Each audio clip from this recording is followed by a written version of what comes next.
Assalamualaikum warahmatullahi wabarakatuh. Bersyukur kehadirat Allah Subhanahu wa Ta'ala yang telah memberikan kita kesehatan jasmani juga rohani sehingga kita dapat berkumpul pada pagi hari ini. Juga junjungan besar kepada Nabi Muhammad SAW yang telah membawa kita dari zaman kegelapan menuju zaman terang benderang. Terima kasih saya ucapkan kepada Bapak Santoso selaku Ketua RW 1 dan juga jajaran dari Bapak dan Ibu Ketua RT dari 1 sampai 9 yang telah menyempatkan waktunya untuk berkumpul bersama kita semua dalam rangka hidup di zaman pandemi, dan juga para hadirin dan hadiroh yang berkumpul pada pagi hari ini di depan saya. Hampir 1 tahun masyarakat Indonesia menghadapi pandemi sejak pemerintah menyatakan PSBB-nya pada Maret 2020 tahun lalu. Nah, tentu saja banyak sekali masyarakat Indonesia yang mengalami terdampak akibat adanya pandemi COVID-19. Bisa dilihat dari dampak utamanya adalah meningkatnya kesadaran akan kesehatan juga kebersihan. Kesehatan ini bisa dilihat dari banyaknya orang-orang yang mulai melakukan aktivitas olahraga baik di indoor maupun outdoor. Nah, di indoor ini bisa kita lihat dari meningkatnya aktivitas yoga, dan outdoor adalah maraknya para pesepeda di akhir weekend, terutama Sabtu dan Minggu. Nah, kemudian dari dampak lain yang bisa terlihat adalah work from home.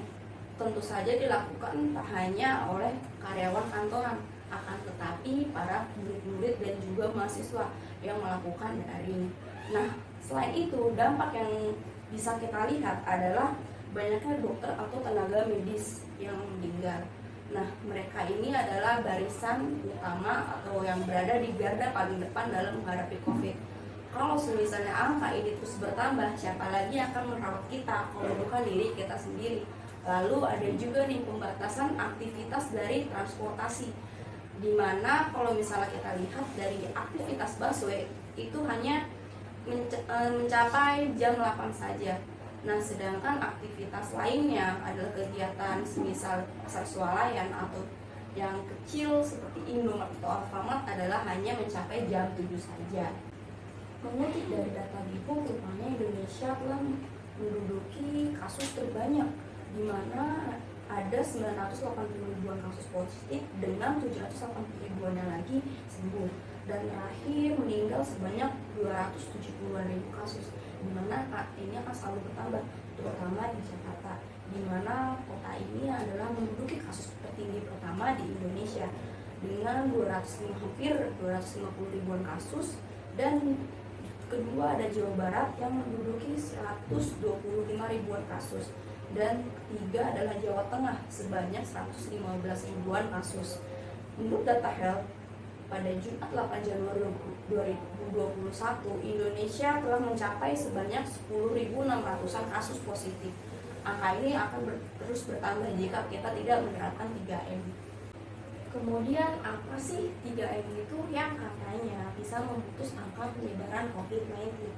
3M dimulai dari memakai masker kemanapun kita pergi, entah itu jarak dekat maupun jauh. Lalu ada juga nih menggunakan hand sanitizer sehabis beraktivitas, walaupun di tempat umum sudah disediakan. Bahkan ada juga nih yang menyediakan wastafel untuk kita bercuci tangan. Dan terakhir adalah menjaga jarak sejauh 1,5 km. Jika hal ini tidak dilakukan, angka COVID akan terus bertambah yang tentu saja membahagiakan bagi kita semua, sebab ada keluarga di rumah yang selalu menunggu kita. Itu kebijakan pandemi bukanlah hal yang mudah bagi kita semua, mengingat semakin tingginya angka pengangguran yang tentu saja menghambat laju ekonomi. Ditambah lagi adalah angka kriminalitas yang tentu saja menambah catatan kelam Indonesia. Namun perlu diingat bahwa kita masih tetap bisa untuk keluar dari zona pandemi ini dengan terus dan konsisten dalam menerapkan 3M, memakai masker, menggunakan hand sanitizer, dan tentunya menjaga jarak social distancing sejauh 1,5 meter. Saya Rusli Ayu Afirullah, mohon maaf bila ada salah kata atau perbuatan. Wassalamualaikum warahmatullahi wabarakatuh.